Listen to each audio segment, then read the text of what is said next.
Hi, everyone, and welcome to the Nurse Leader Dumpster Fire podcast. I'm your co host, Cindy Merritt.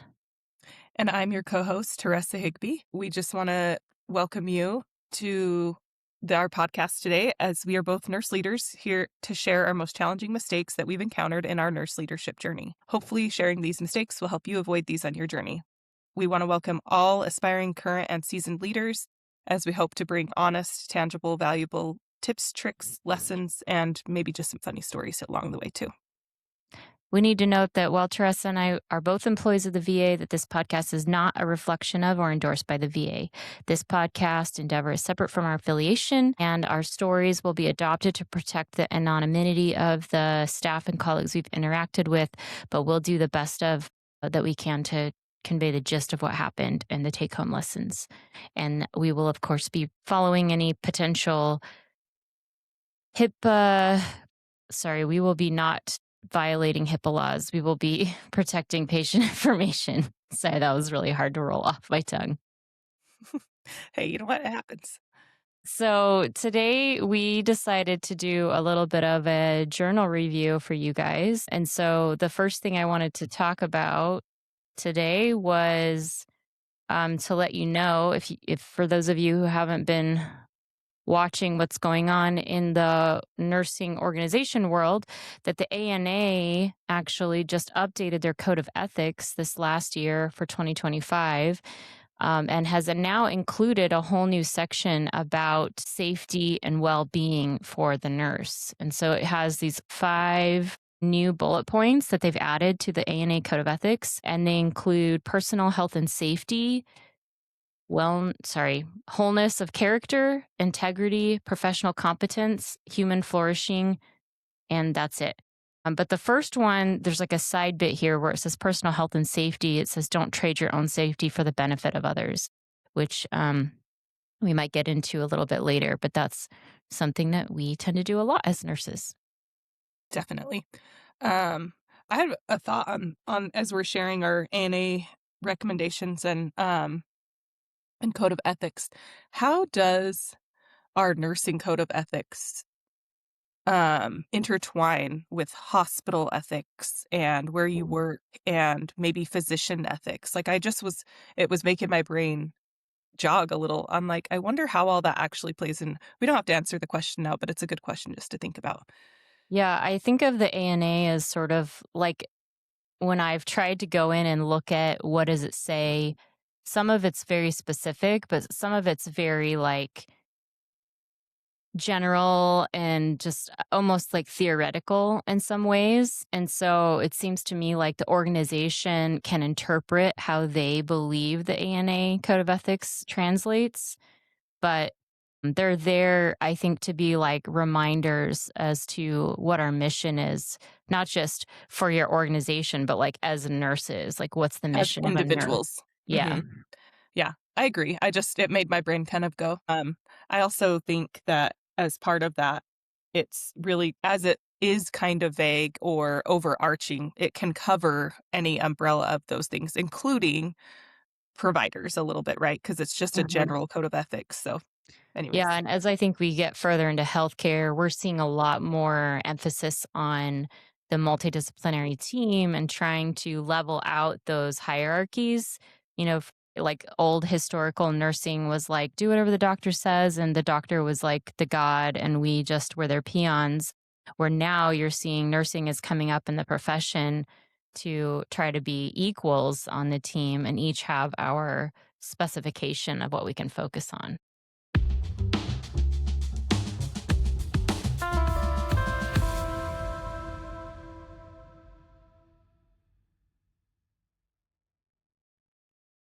So you read an article.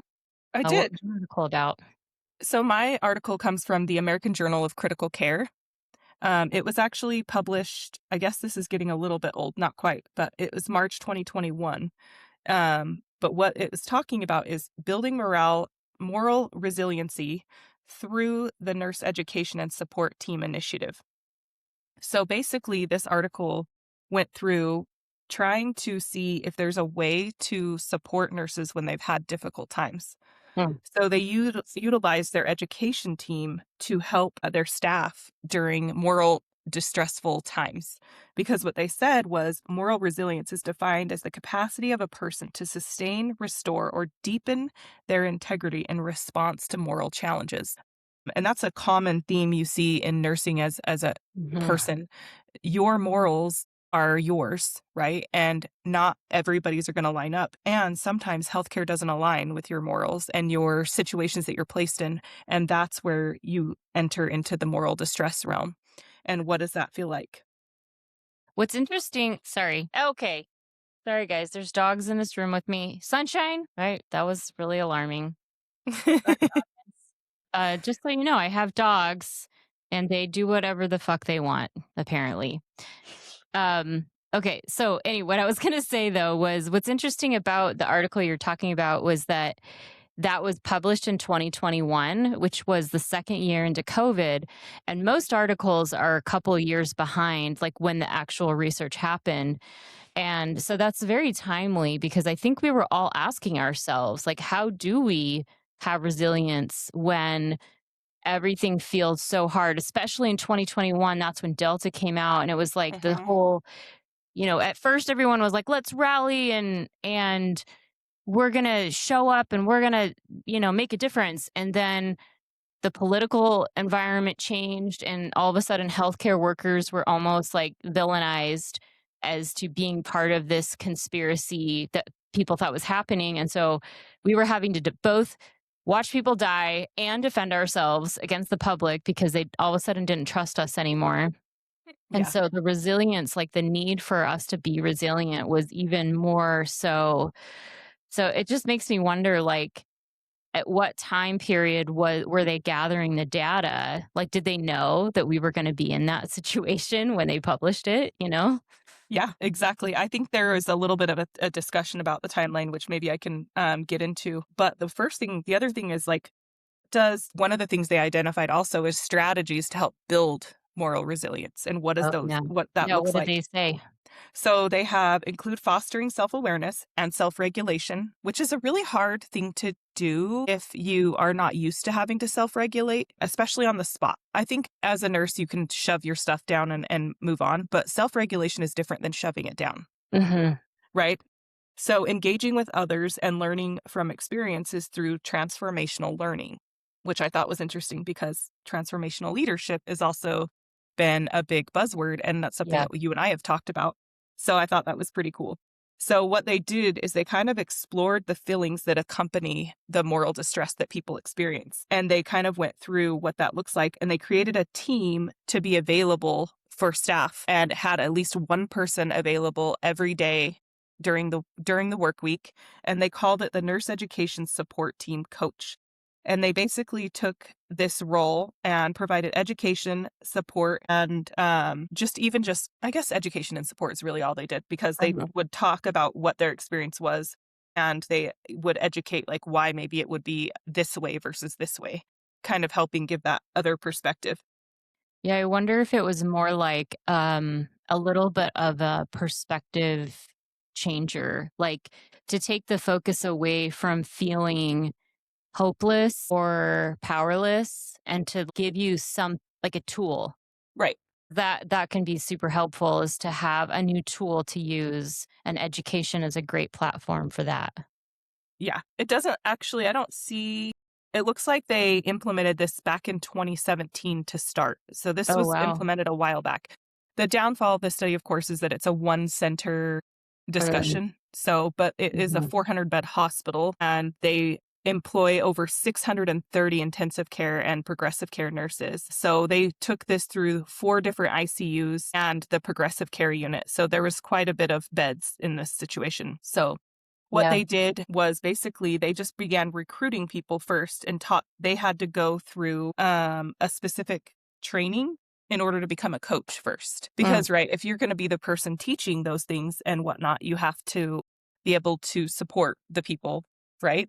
yeah. So, one of the things like the conference, there's different qualifications and then training, and they had to go to like conferences and this stuff. So, the conferences they went to is a compassion in practice, a death and dying, workshop, bereavement seminar, Schwartz Center rounds, a self-care seminar, because as a coach, you also have to take care of yourself, which I Mhm. thought was important, a Mhm. program to enhance relational skills and communication skills, ethics rounds. They had to go to the pediatric palliative care team and go on rounds with them for a while. They had to do a spiritual generalist seminar, which I think is important because you're having to encompass people's spiritual needs too. That's still part of people, whatever Yeah. that looks like for them, whether they believe in nothing or they believe in this or that or whichever, doesn't matter. Their employee assistance program, education, and then some just other relevant published information. And the qualifications of a coaches was interesting because it was a lot less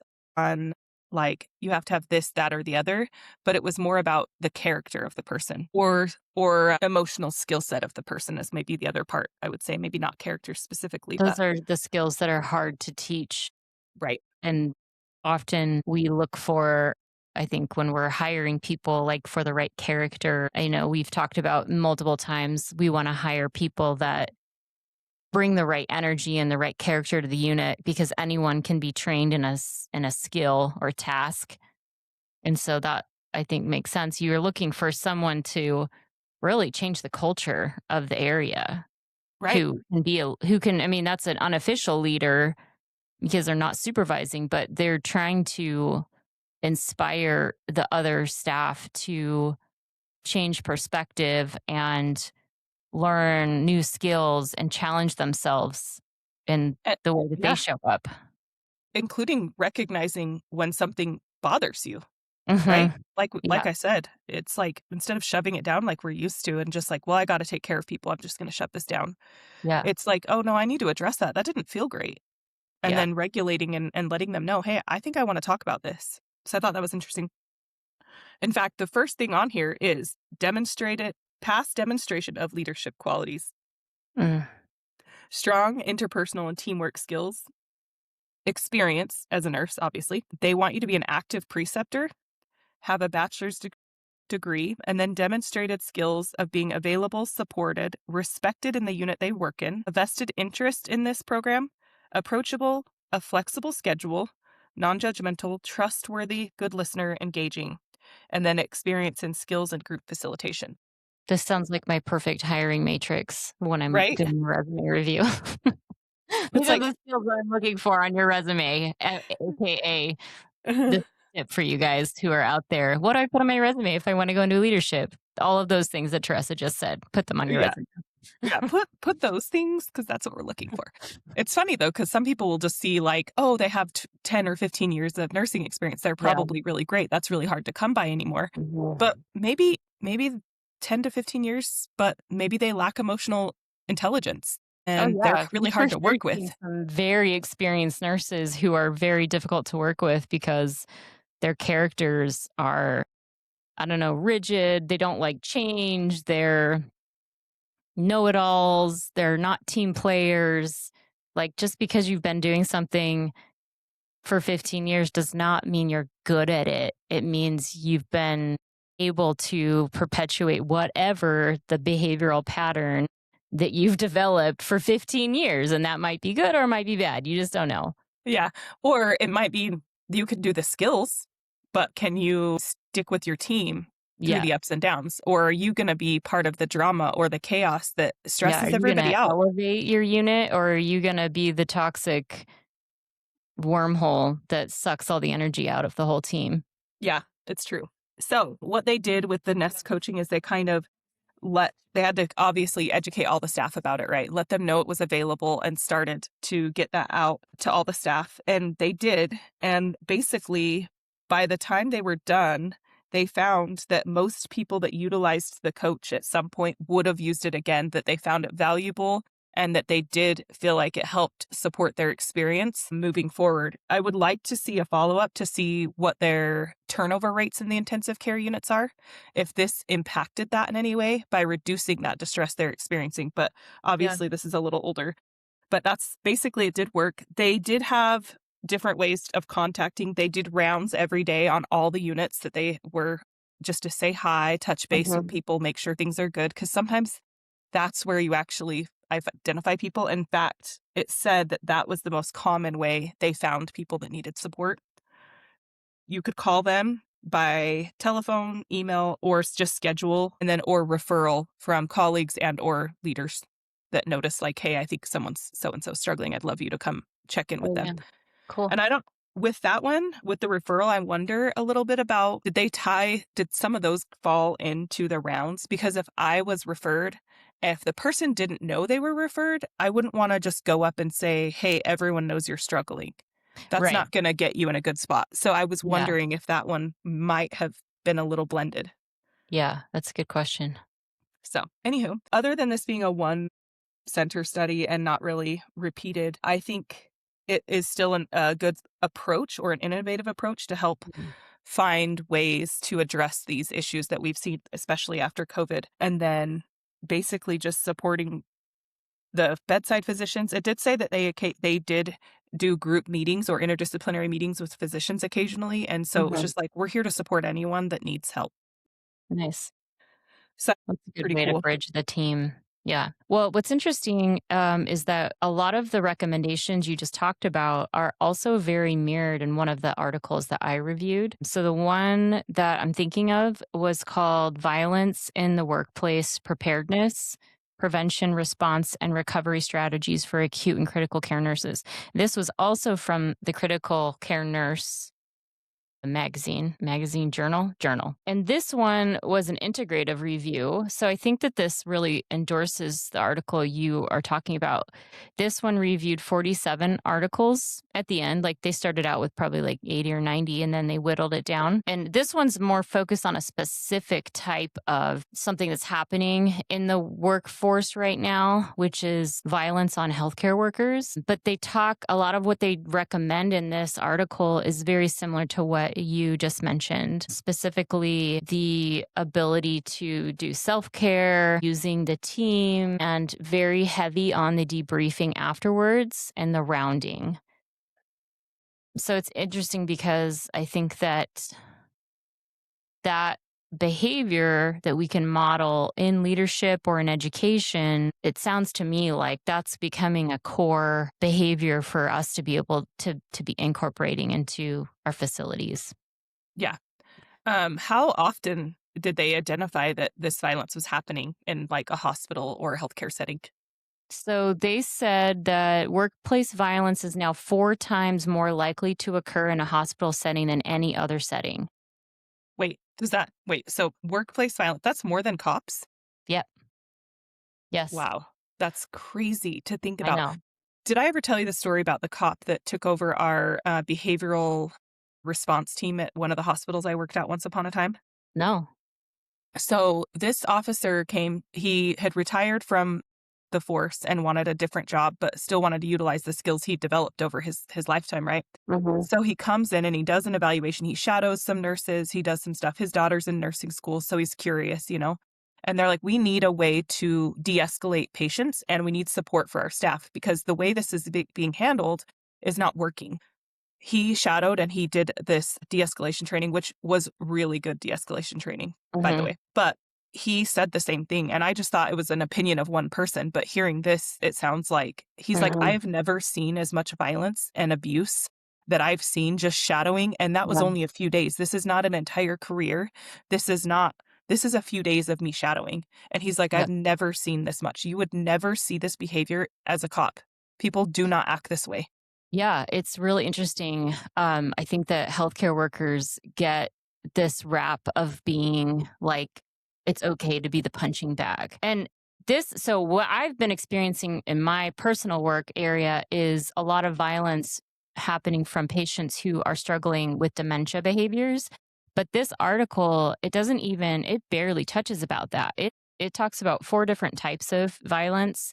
There's criminal intent, patient, client, visitor, personal, and worker on worker. And they said between 2016 and 2020, there was 207 healthcare workers in the US who died because of workplace violence.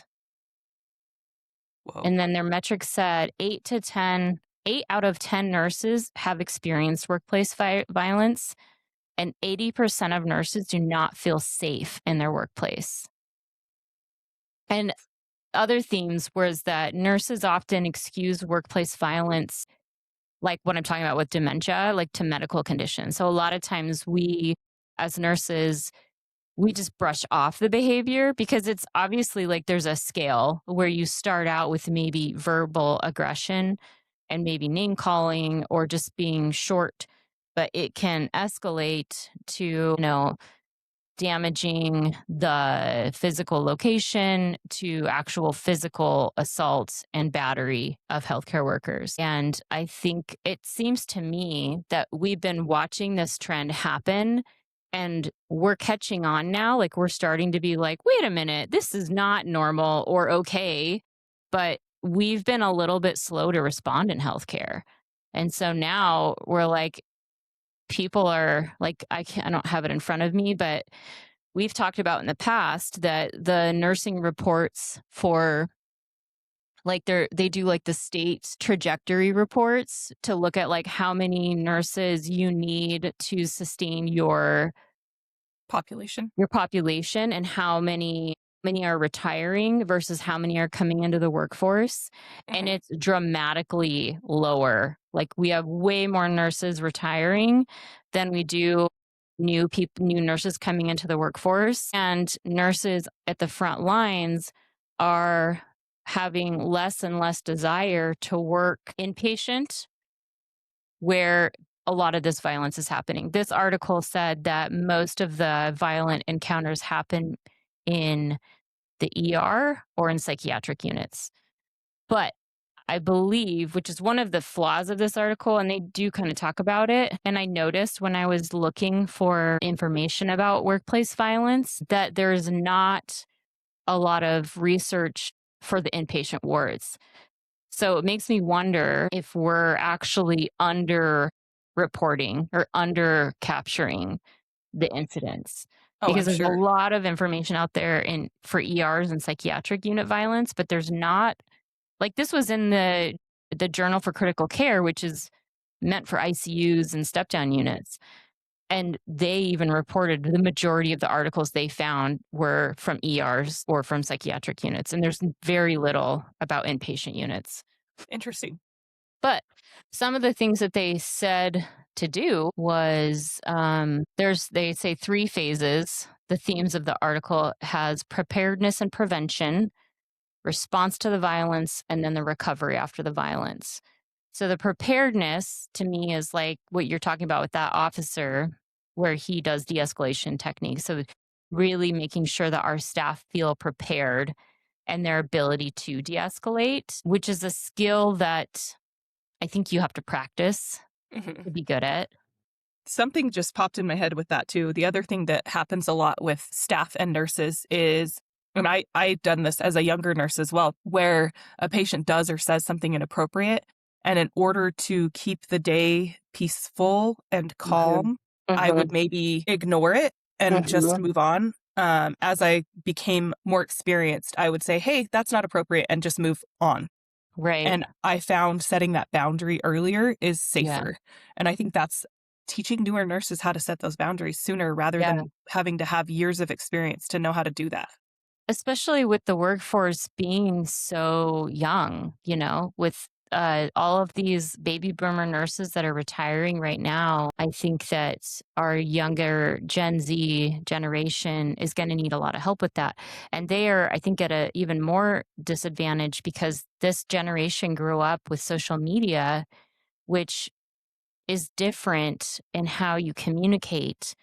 So there's less face-to-face communication and and learning how to interpret maybe nonverbal cues Mhm. that they're missing. And so we probably need to spend a lot of energy on that in nursing schools and in our orientation programs, which what your article talks about with having that like leader educator is probably going to be a key component of that, making sure that you have people who can identify what is the skill set that this person is missing, to make sure that they do feel protected and safe. And like you said, like being able to say, sorry, Mr. Jones, you can't say that to me. That's not appropriate. And how when we don't set those boundaries, we're setting the next person up for failure because we're just teaching that that behavior is okay. Yeah, it's true, especially Um, within our workspace. and then the recovery after violence, I think talks a lot about the Debriefing? debriefing, thank you.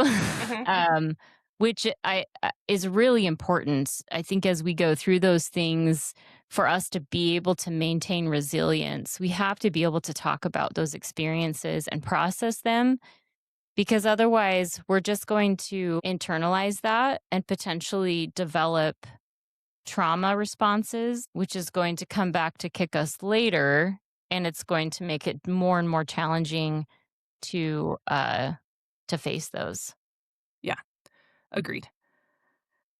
I like Um, how it kinda gives a few things of how we can, handle some of this as yeah, leaders and as other people, like, what we can do for our staff to help support them in being successful in doing yeah. this. Yeah, for the education, it says the Joint Commission recommends annual education but does not specify methods, but didactic and simulation based training is the most effective. And this should include the review of the hospital policies, situational awareness, patient screening, assessment for risk factors, how to communicate and interact, de escalation techniques, restraint use, pharmacological management, self defense, well being, and incident reporting. It does talk about the need for high levels of leadership presence, like leader rounding at all levels to come in and just check in with staff and make sure that they know you're there and you're paying attention to what's going on the front lines. You don't actually need to do a whole lot sometimes. You just need to go and listen and make sure that they know that they're being heard. Mhm, You do need to respond to staff concerns. Facilities can do infrastructure upgrades like improve lighting, have better entrance control. So there's maybe people are funneling in through one door and there's security or like a check in station. So people kind of have to go in through a main area. In some cases, hospitals have incorporated weapons screening and security video cameras. I think that weapons screening I feel like there's a positive and a negative to that. What mhm. do you think? With this day and age, I kinda think it's probably kinda necessary, unfortunately. I think if it would make staff feel safer to do that, I think we should do it. Yeah, that's true. I think a lot of staff, the idea that people could just come in and shoot us up at any moment, it's happening Mhm, other places. I mean, and it has happened in hospitals. And at mhm. what point does it start to move on Yeah, and get yeah. worse? I don't know. Yeah, I think maybe it's just my wishful thinking that I'm like, it's really disappointing that we're having to turn hospitals into like sort of like an airport setting where there has to be all this screening, and it used to just be the hospital is a place for healing and you should come here to feel good. But I think it's unfortunate that we're in this, but it's happening. You're right. I think the reality probably is that we're going in that direction.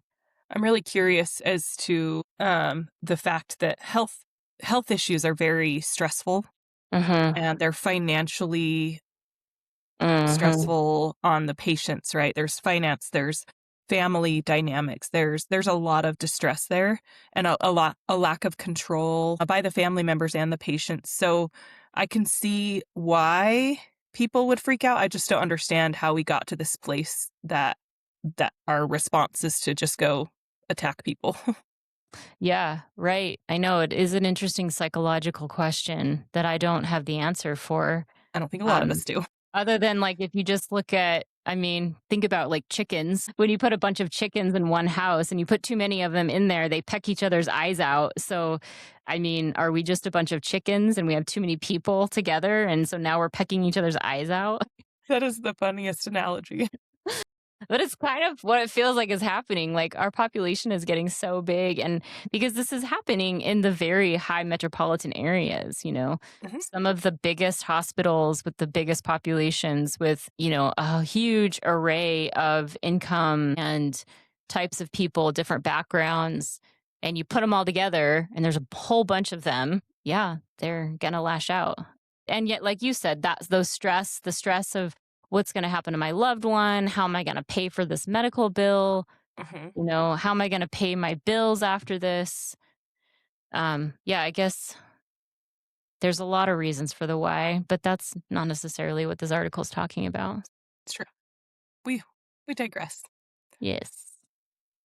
Um, and there was one other article I read that was from ANA, the American Nurse Journal, and Mhm. that one was called about nurses and trauma and awareness of organizational response and organizational. I felt like that was a repeat. I wrote it twice. I'm sorry. Yeah. Um, so this one's talking about nurses and trauma. Um, what does that make you think of when I say that? It makes me think of some of the things we just talked about, right? The workplace violence. There's I mean, it could be an individual thing. I would say some people can experience multiple things the same way and all have different experiences and Mhm, whatnot.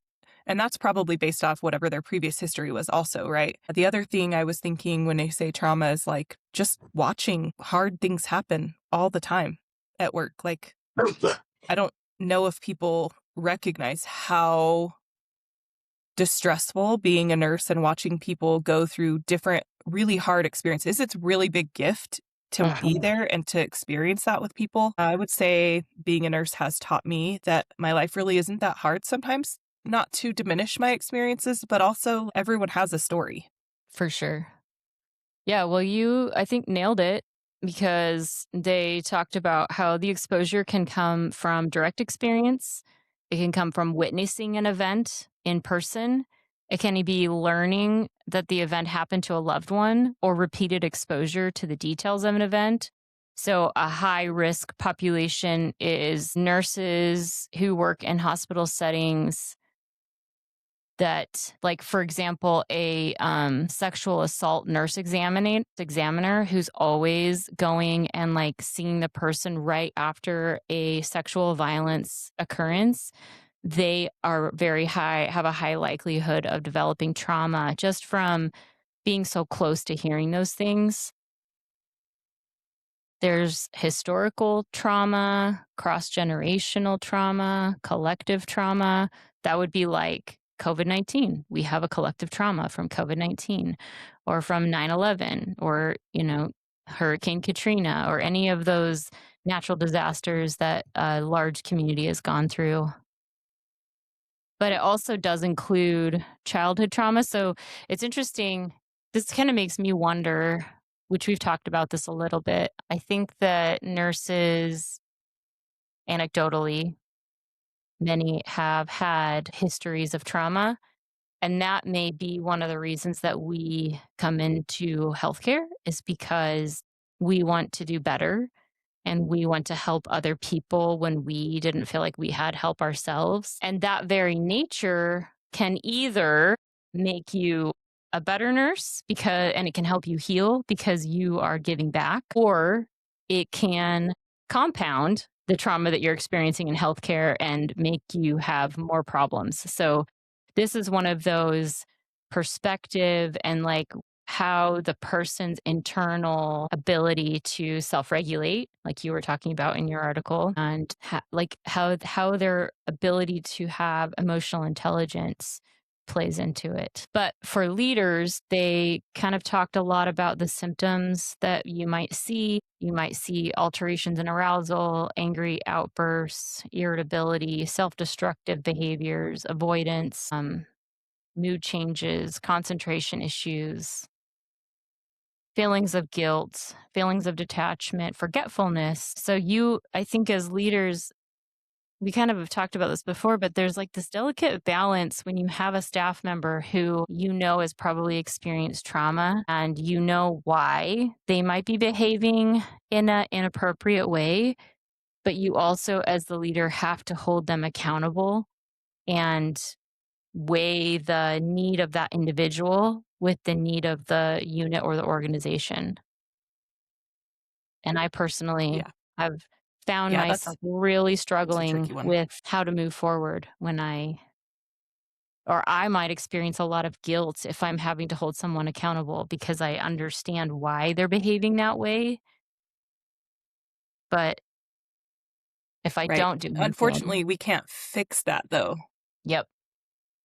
And it's sort of like what you were talking about with It's tricky. the patients at bedside where you were like, in the end, if you don't say something, that's less safe than if you do say something. And so like think trying to remember that as the leader in your staff, if you don't address a behavior, you're potentially creating an unsafe situation for the other people that are working with that person. And that's if you don't do something about it. So, It's true. And that's tricky. But that's also you have to know about it. Sometimes this is something I've seen is some of the staff will protect their other peers. mhm, They may like try to handle it at the lowest level. And then sometimes it's like, oh, this was a problem. And it was a problem long before I found out about it. So mhm, this is where like those frequent rounds helps. Like you can have conversations.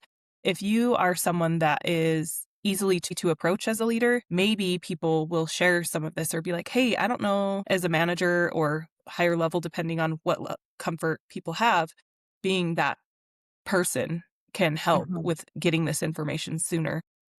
Yeah, Maybe we can find a way to identify how to support that person.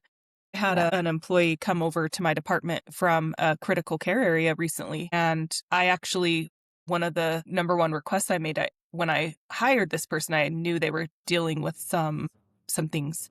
And I said, before you start here, I want you to sit down with your family and I want you to prioritize the things that are needed. And I want you to take some time off before you start in this role. And that's me knowing. And then I also was just like, hey, by the way, do you have other support? You know, can't Mhm. ask details, obviously, but Yeah, just making sure that they have the support they need to be more effective and to support that change so that they can be healthy and address this stuff. yeah.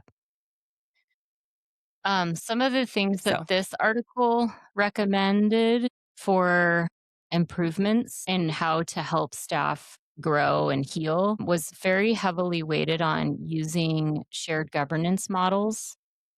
So, when staff are able to be part of solutions and make a contribution, it makes them feel like they have more power. And that in itself can be a very healing tool. So I think with the rounding, we also need to give staff a platform to contribute to how change is implemented and give them a say in the way that we deal with things. And particularly with these violent situations, I think we need to make sure that the staff get to say what they think is going to make them feel safe versus us saying, well, we think this will make you feel safe. But really, we should be listening to them when we say, what do you need to feel safe at work? We need to hear their voice and they need to feel like they get to mhm. contribute to that. So, Yeah. I think the other thing in that is when we do have, say, as a leader, there's a barrier to one of the things the staff wants, which is a very common experience we might have, right? So some staff bring something to me. They're like, this is what I would feel safer. Say it's installing weapons detectors, metal detectors, or weapons detectors at the front doors. Well, maybe the facility can't fund that right now, but what hmm can we do? Can we yeah, increase security rounding? Can instead of just a volunteer being at the front desk, can we have security at the front desk with a volunteer? hmm So maybe the cop doesn't have to know, or the security guard doesn't have to know all the details of the hospital, but is there as a, hey, we're here. We're present on hmm campus. So what does that look like? So something like that where we have to, and then communicating the closed loop communication, I feel like is sometimes where leaders yeah, we'll have a circle gap back. and letting staff know what progress you did make. Like maybe we didn't accomplish the goal you wanted or that we hoped we could, but this is where we are. And I think that's the big gap with a lot of staff nurses. They think nobody's doing anything sometimes. At least that's what I have seen them complain For about. And it's like, sure. actually, this Yeah. is what's going on. And I think, again, that's where rounds. And I think You're also Can help. describing Sorry. being I don't know. I just transparent. stopped. Can you hear me still? Can you hear me? Oh, okay. Sorry. Um, Mhm. so I think Yeah, I can hear you. Can you hear me? well, Your we're internet's not having a doing great right delay. now. We're having a delay. Okay. Why don't we wrap up? Yeah. Your internet's a little rough. Okay. Well, Okay. if you're still listening, thank you for joining us. If you liked what you heard, like and subscribe on our channel. And if you want to reach out to us, you can reach out to Teresa at arianursecircle.com or Cindy at arianursecircle.com, and or reach out to us on our Instagram channel, thread, whatever. And we lost Cindy. So sometimes that'll happen. Technical difficulties. But yeah, reach out to us on Instagram and or email. Both would work. And go ahead and like and subscribe. And we hope to hear from you and have a great day.